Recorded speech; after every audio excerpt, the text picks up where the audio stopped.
स्वागत है एक बार फिर आपका स्वागत है शाम को 6 बजे आपके और हमारे YouTube channel arts with Suraj sir के साथ। पिछले वाले लेक्चर में हम लोगों ने आपके साथ देखा था कि हम लोगों ने 12th आर्ट्स महाराष्ट्र बोर्ड का फर्स्ट चैप्टर हमने कंप्लीट किया था, पॉपुलेशन पार्ट 1। एंड इस बार हम लोग दूसरा सब्जेक्ट लेके आए हैं उसके पहले चैप्टर के साथ, और इस सब्जेक्ट का नाम है पॉलिटिकल साइंस। और इसका फर्स्ट चैप्टर हम लोग देखेंगे, ये है द वर्ल्ड सिंस 1991। बिना समय को गवाते हुए चीज़ों को अच्छे तरीके से, आसान तरीके से समझेंगे और यहाँ पे आपको बताएंगे। पहला चलिए स्टार्ट करते हैं हम लोग चैप्टर की। चैप्टर का नाम है द वर्ल्ड सिंस 1991। सर ये बोलना चाह रहे हैं कि 1991 से फिर कैसा दुनिया थी? दुनिया 1991 से, सर 1991 से क्या पहले बेकार थी दुनिया? नहीं, इनका ये मानना है कि द वर्ल्ड सिंस 1991 कि सर कुछ ऐसा हुआ था क्या कि ऐसी कोई घटना घटी थी कि 1991 के बाद पूरी दुनिया ही बदल गई, एकदम से सबके वक्त बदल गए, हालात बदल गए, जज्बात बदल गए। हाँ सर ऐसे ही कुछ हुआ था, क्योंकि सर 1991 से अगर पहले आप बात करोगे तो हमारे यहाँ पे 2-3 वॉर देखे गए थे वर्ल्ड के अंदर, जिसमें हम लोग जानते हैं वर्ल्ड वॉर 1। तो वर्ल्ड वॉर 1 जब हुआ था सर, तो वर्ल्ड वॉर 1 कब हुआ था सर? 1914 से लेके 1918 तक, ये हमारा फर्स्ट वर्ल्ड वॉर हुआ था। दूसरा हमारा हुआ था सर वर्ल्ड वॉर 2। तो वर्ल्ड वॉर 2 कब हुआ था सर? 1939 से लेके 1945 तक। क्लियर है? ये हमारा सेकेंड वर्ल्ड वॉर हुआ था। सर क्या दुनिया में थर्ड वर्ल्ड वॉर हुआ है? नहीं सर, इसके बाद हमारा शुरू हो गया था कोल्ड वॉर। क्या हो गया था? कोल्ड वॉर, जो 1945 से स्टार्ट हो गया।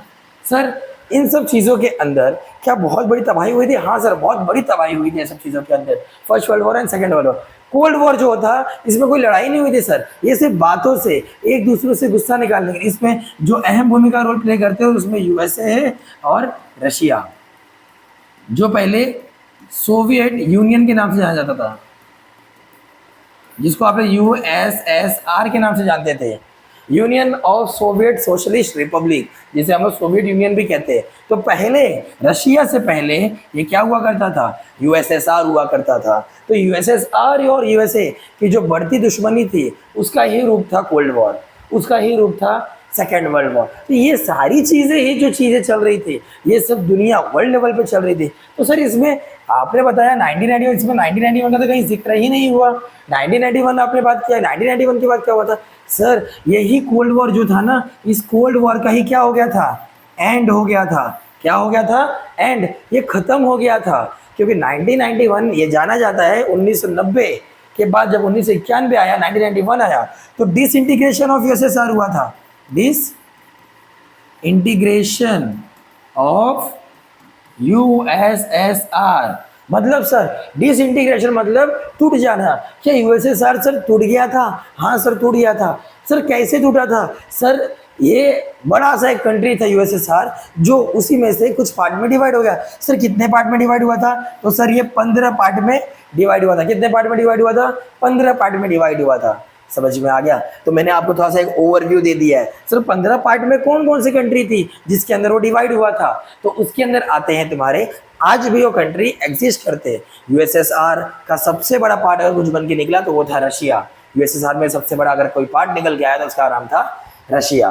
क्लियर है? अच्छा सर ये 15 कौन कौन से थे? तो इसमें था Tajikistan, Turkmenistan, Uzbekistan, Kazakhstan, Kyrgyzstan, Armenia, Azerbaijan, Estonia, Latvia, Lithuania, इसमें मोल्डोवा, जॉर्जिया, और इसमें आएगा बेलारूस, यूक्रेन और रशिया। ये 15 देश थे। तो इसको हम लोग फटाफट भी बोल सकते हैं, Estonia, Latvia, Lithuania, Armenia, Azerbaijan, Kazakhstan, Kyrgyzstan, Uzbekistan, Tajikistan, Turkmenistan, Belarus, Ukraine and Russia. तो हो गया, टोटल 15 हो गए। तो इसी तरीके से आपको ये भी याद करना है, वो चीज़ें मैं आपको बता दूंगा, कोई प्रॉब्लम नहीं है। लेकिन आपको याद रखना है कि 1991 के बाद बहुत सारी चीज़ें बदली थी, बहुत सारी चीज़ें। दुनिया के अंदर 2 पावर थी, वो 1 हो गई थी। उसके बाद जो मेन पावर थी वो चल रही थी। देखेंगे अभी हम लोग आगे इस चीज़ को फटाफट करके, ठीक है? अब देखते हैं इसके अंदर। तो इसमें बता दिया गया कि 1945 क्या इंटरनेशनल डेवलपमेंट 1945 टू 1991। अभी मैंने आपको बताया कहानी कैसे कैसे चलने वाली है, ठीक है? अब हम लोग इसमें देखने वाले हैं कि 1991 का एरा, कि पोस्ट 1991 कि 1991 के बाद सिनेरियो किस तरीके से काम कर रहा था, क्या हो रहे थे, वो हम लोग इस चीज़ में देखने वाले हैं। जैसे कि मैंने आपको कह दिया कि देखिए डिसइंटीग्रेशन हुआ था रशिया का, डिसइंटीग्रेशन ऑफ यूएसएसआर, उसी में से रशिया निकल के आ गया था, तो उसको यूनियन सोवियत यूनियन कहा गया। क्लियर है। इसके बाद यूएस अब देखिए it also ended the east west division of the world as based on the rivalry US. अब जैसे ही, ध्यान देना, जैसे ही ये चीज़ें हो रही थी, सेकेंड वर्ल्ड वॉर खत्म हुआ था, जब कोल्ड वॉर स्टार्ट हुआ था तो दुनिया दो पार्ट में डिवाइड हो गई थी, कुछ कैपिटलिस्ट के साथ जा रही थी, कुछ सोशलिस्ट। कैपिटलिस्ट क्या था सर जो कैपिटलिस्ट जो अमेरिका को फॉलो करते थे वो कैपिटलिस्ट थे, जो रशिया को फॉलो करते यूएसएसआर को फॉलो करते थे वो सोशलिस्ट थे। तो अब इस चैप्टर में हम लोग को पोस्ट कोल्ड वॉर देखना है। देखिए post cold war 5 major consequences.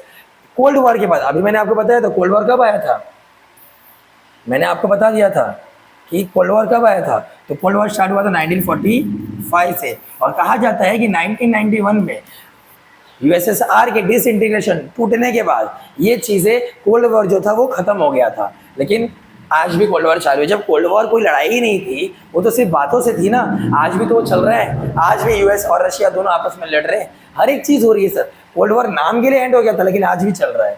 ठीक है। वैसे ऑफिशियली अगर देखा जाए तो इस समय वो डिसइंटीग्रेशन के बाद, क्योंकि डिसइंटीग्रेशन के बाद यूएसएसआर बहुत ही वीक हो गया था, उसके पास अब उतनी पावर नहीं बची थी, अब वो बुढ़ा शेर हो चुका था। एंड जो नया शेर निकल के आ रहा था उसका नाम था अमेरिका, यूएसए। ठीक है। अब हम लोग देखेंगे इसके अंदर। अब देखिए इसके 5 बड़े कॉन्सिक्वेंसेस निकल के आए, किसके पोस्ट कोल्ड वॉर के। 1991 जो कोल्ड वॉर एंड था, तो कोल्ड वॉर के बाद क्या हुआ, तो कोल्ड वॉर के बाद इसके 5 बड़े कॉन्सिक्वेंस। पहला, and of cold war and rise of new state. And of cold war and rise of new state, इसका मतलब क्या है, कोल्ड वॉर खत्म हुआ और नए स्टेट का उद्गम हुआ। मतलब सर इसके अंदर, मतलब जो दुनिया अब तक इसमें चल रही थी, अब इसके अंदर पावर जो अमेरिका, यूएसएसआर और यूएसए दोनों का पावर चल रहा था। अब इसके अंदर क्या हो गया था, सिर्फ यूएसए का परचम लहरा रहा था, सिर्फ इसमें क्या हो गया, यूएसए का परचम लहरा रहा था। और यही अब क्या, जहाँ पे 2 सुपर पावर थे, एक यूएसए और एक सोवियत यूनियन, लेकिन अब उनका क्या हो गया था, डिसइंटीग्रेशन हो गया था। और बहुत सारे, देखो एक तो इसमें से यूएसए पावरफुल बन गया था, एंड दूसरी इसमें बात है कि एक जो बहुत बड़ा यूएसएसआर था उसके अंदर से 15 देश निकल के आए, जिसमें था Kazakhstan, Kyrgyzstan, Turkmenistan, Uzbekistan, Kazakhstan. इसके अंदर फिर आएगा तुम्हारा Armenia, Azerbaijan, Estonia, Latvia, Lithuania. फिर इसके अंदर आएगा आपका Belarus, Ukraine, Russia, Moldova, Georgia. ठीक है। इसमें ये 15 कंट्रीज आएंगे। तो पहला आपने देख लिया and of cold war, rise of new state. दूसरा इसके बाद क्या हुआ, एमरजेंस ऑफ यूनिपोलैरिटी। पहले में देख लिया कि हम लोग ने एक चीज टूटी, 2 पावर थी, उसमें से यूएसएसआर टूटा और 15 देश निकल के आए। दूसरा इसमें क्या हो गया, यूनिपोलैरिटी। यूनि मतलब होता है सिंगल, यूनिपोलैरिटी मतलब क्या होता है, एमरजेंस। एमरजेंस मतलब किसी का उद्गम होना, किसी का स्टार्ट होना। ठीक है। तो क्या चीज का स्टार्ट हुआ था सर, तो स्टार्ट हुआ था आपका यूनिपोलैरिटी, मतलब दुनिया में जहाँ 2 बड़ी पावर्स थी अब वो 1 बड़ी पावर्स हो गई। ठीक है। एक सिंगल पावर आ गया। ठीक है। एंड उसका नाम था यूनाइटेड स्टेट्स। क्या नाम था, यूनाइटेड स्टेट्स। देखो सोवियत यूनियन लिखा रहेगा, उसका मतलब यूएसएसआर होता है, और यूनाइटेड स्टेट्स का इसका मतलब यूएसए होता है, उसी का मतलब अमेरिका होता है। समझ में आ गया। आगे बढ़ेंगे हम लोग। बायपोलैरिटी मतलब क्या होता है, जहाँ पे 2 पावर होती है। तो कोल्ड वॉर 1 से पहले क्या था, बायपोलैरिटी, 2 बड़ी पावर थी। लेकिन जैसे ही कोल्ड वॉर 1 खत्म हुआ, 1991 खत्म हुआ, डिसइंटीग्रेशन ऑफ यूएसएसआर हुआ, तो एक तो वीक हो गया ना, तो दूसरा पावर में आ गया। तो इसीलिए यहाँ पे आ गया कि ये चीज़ क्या थी, यहाँ पे यूनिपोलैरिटी आ गया। क्या आ गया, यूनिपोलैरिटी आ गया। वही हम लोग बात करें human rights and humanitarian intervention. Sir इसके बाद दुनिया किसके बारे में जानने लगी, ह्यूमन राइट्स के बारे में जानने लग गई कि मानव अधिकार क्या होते हैं। ठीक है। ह्यूमैनिटेरियनिज्म मतलब इंसानियत। ठीक है। लोगों की भलाई के लिए कैसे काम करने, वो सारी चीज़ें भी इनके ऊपर क्या आने लग गए, शुरू होने लग गए। ठीक है। क्योंकि पहले सबको मालूम पड़ गया था वर्ल्ड वॉर 1, वर्ल्ड वॉर 2 और डिसइंटीग्रेशन ऑफ रशिया, इसमें बहुत ज़्यादा तबाही हुई है। लेकिन अब इसके बाद सबको मानव अधिकार का रक्षा करने लग गए सब। ठीक है। लोग मानव अधिकार, देखिए मानव अधिकार ये सिर्फ बोलने की बातें हैं। आज अगर करंट स्टेट में देखोगे तो मानव अधिकार कहाँ गए, रशिया यूक्रेन वॉर चल रहा है। ठीक है। इजराइल पैलेस्टीन वॉर चल जाता है, ईरान का वॉर चल रहा है इसराइल के साथ, कहाँ गई ह्यूमैनिटेरिज्म, किधर गई। हमने यूएनओ बना दिया, हमने यूएनओ से पहले हमारे पास लीग ऑफ नेशन हुआ करता था, लेकिन ये सब क्या थे, वॉर को रोकने के लिए। लेकिन वॉर को बढ़ावा देने वाले ही लोग ये लोग हैं। तो इसके अंदर कोई इतनी बड़ी बात चौंकने की नहीं है, ठीक है। जब रक्षक ही भक्षक बन जाएंगे तो इसी तरीके काम होगा। आगे बढ़ते हैं, हमें अपना सिलेबस देखना है। इसके बाद आएगा टेररिज्म। सर टेररिज्म भी बढ़ते रह गया। 1991 के बाद अगर हम लोग ने एक बड़ा सा टेररिज्म अगर देखा तो 2001 में 26, ये जो था ना टेररिज्म, अगर हमने देखा 2001 में, जिसको हम लोग 9/11 के नाम से भी जानते हैं। सर 9/11 से अगर आपको कुछ याद आ रहा हो तो हम लोग कहीं 26/11 भी पढ़े थे। एक 26/11 था, एक 9/11 था। 26/11 में क्या हुआ था सर 2008 के अंदर, ठीक है, मुंबई अटैक हुआ था। इसके अंदर पाकिस्तान के कुछ कुत्ते भारत में आ गए थे और यहाँ पे आके बेगुनाहों को मार के उन्होंने अपना जिहाद समझा था, ठीक है। उन हरामियों को हमने भी मौत के घाट उतारे थे। एंड 26/11 उस दिन को ब्लैक डे के नाम से जाना जाता है। 26/11 मतलब 26वां वो दिन था, 11वां वो महीना था, तो ये था मंथ और ये 26वां क्या था, वो डेट। लेकिन यहाँ पे सर उल्टा है, 9/11 यहाँ पे क्या था, 26वां डेट था ना, तो ये 26वां महीना है, ये मंथ है, और 11वां क्या है, ये डेट है, ठीक है। और ये हुआ कब था, 2001 में, और हमारा कब हुआ था, 2008 में, ठीक है। तो इसके बाद सर टेररिज्म भी बहुत बड़ा था, और याद रखना सर इंटरनेशनल रिलेशंस में टेररिज्म का कोई भी डेफिनेशन नहीं है, क्योंकि टेररिज्म किसी के भी मन में आ सकता है, वो कोई जात धर्म देख के सब नहीं आता है। लेकिन हाँ, हमारे यहाँ पे इन कुत्तों ने, जो पाकिस्तानी है, ये तो हमेशा हमारे लिए टेररिस्ट ही होंगे, ठीक है। हमारे देश में तो उनको आना बैन कर देना चाहिए, क्योंकि हमारे देश के ऊपर जब भी कुछ आपदा आई है, हर जगह इसका ही नाम निकल के आया है। आगे हम लोग देखेंगे। अब हम लोग देखेंगे टेररिज्म हम लोगों ने देख लिया, ठीक है। और याद रखिएगा, ये 9/11 अटैक था, ये इसमें मतलब कैसा था कि ये अफगानिस्तान का इससे इंटरफेयर था, और इसके अंदर क्या हो गया, एक बड़ी सी बिल्डिंग थी, उसके अंदर सीधा एरोप्लेन लेके आके ठोक दिए थे। अप्रॉक्स आई थिंक 4000 लोगों की डेथ हुई थी, ठीक है। ये टेररिस्ट लोग इन सबको मार के जिहाद समझते हैं। समझ में आ गया।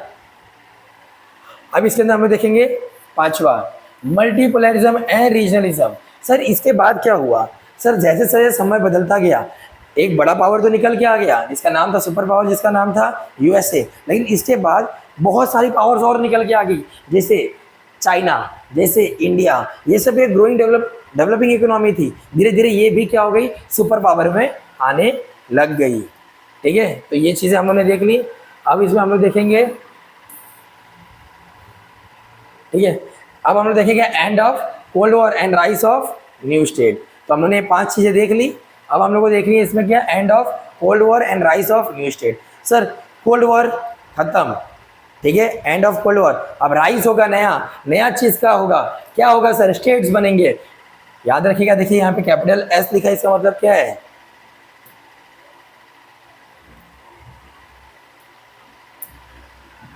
स्टेट्स मतलब सर देश, कैपिटल एस रहता है, इसका मतलब क्या है, देश की बात हो रही है।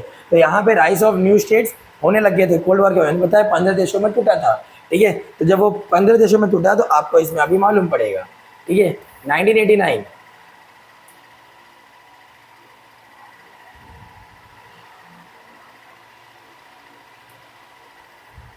अभी देखो 1989 end of cold war, we can see 2 important trends in the international relations and East European Revolution of 1989, ठीक है। 1989 का क्या हुआ था सर, ऐसा 1989 में बर्लिन वॉल को गिराया गया था। सर ये बर्लिन वॉल किधर है, ये जो बर्लिन वॉल है, ये जो बर्लिन की दीवार थी, उसे गिराई गई थी। सर ये है कहाँ बर्लिन, सर ये जर्मनी में। सर जर्मनी में ऐसा क्या हुआ था, अब इसमें समझिए, ये है जर्मनी को 2 पार्ट में इन्होंने डिवाइड कर दिया, east Germany and west Germany, ठीक है। जो ईस्ट जर्मनी था इसमें बहुत ही कम्युनी लोग थे, इसीलिए इसको कम्युनिस्ट बोलते हैं, ठीक है।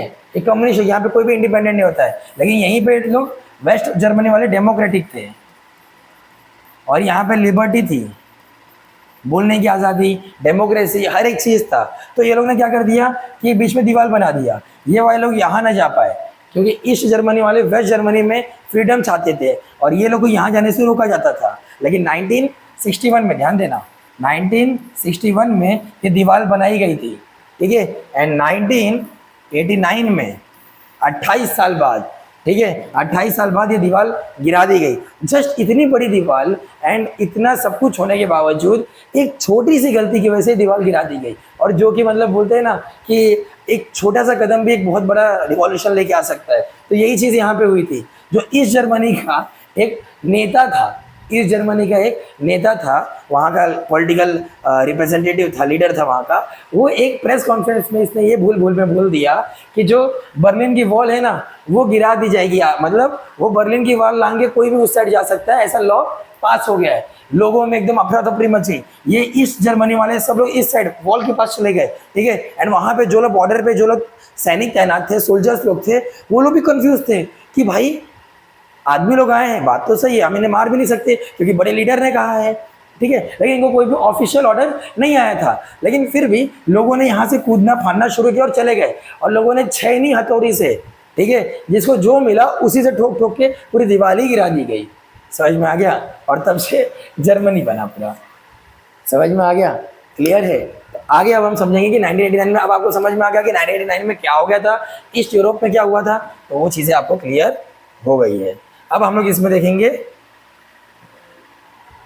ठीक है, 1989 the first in the assertion of the concept of ethnic nationalism based on the self determination, and second bipolarity existed in the existence of two separate powers and sir कुल मिला के इसके अंदर ये कहा जा रहा है कोल्ड वॉर के बाद, ठीक है, कोल्ड वॉर के बाद ऐसी बहुत सारी जगह थी जहाँ पे खुद का लिबर्टी के लिए, फ्रीडम के लिए, ठीक है, एथनिक मतलब बोलते हैं ना नेशनलिज्म के लिए, ठीक है, इन सारी चीज़ों के लिए लोगों के अंदर एक भावना आ गई और लोगों ने इसके लिए बढ़ चढ़ के विरोध किया और अपने आप को इन चीज़ों से आज़ाद कराया। अभी बहुत से देश आपको देखने मिलेंगे जो वो बहुत सारे पार्ट में टूटे थे, सिर्फ रशिया यूएसएसआर ही नहीं टूटा था, ऐसे बहुत से देश थे जो इन सारी चीज़ों में टूटे थे, और टूटने के बाद उसमें से बहुत सारे स्टेट्स निकल के आए थे। उसी को बायपोलैरिटी, और दूसरी चीज़ों में दो पावर, 3 पावर ऐसे आएंगे तो बायपोलैरिटी हम लोग मानेंगे, ठीक है। अब इसके अंदर हम लोग देखेंगे कहाँ पे,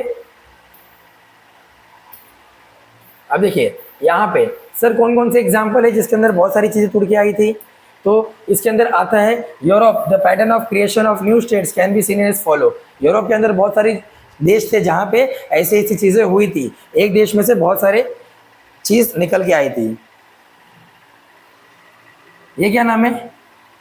चेकोस्लोवाकिया। क्या नाम था? चेकोस्लोवाकिया। अब इसके अंदर क्या हो गया था मालूम है, मतलब आप देखो इसको चेकोस्लोवाकिया बोलते हैं लेकिन इसको जेकोस्लोवाकिया बोला जाता है। क्या बोला जाता है? जेकोस्लोवाकिया। अब जेकोस्लोवाकिया इसके अंदर 2 पार्ट में डिवाइड हुआ, एक जेक, ठीक है, और एक जेक और दूसरा आया स्लेव रिपब्लिक। क्या नाम है? Slave Republic. तो एक जेकोस्लोवाकिया में से 2 स्टेट निकल के आए, एक जेक रिपब्लिक और दूसरा स्लेव रिपब्लिक।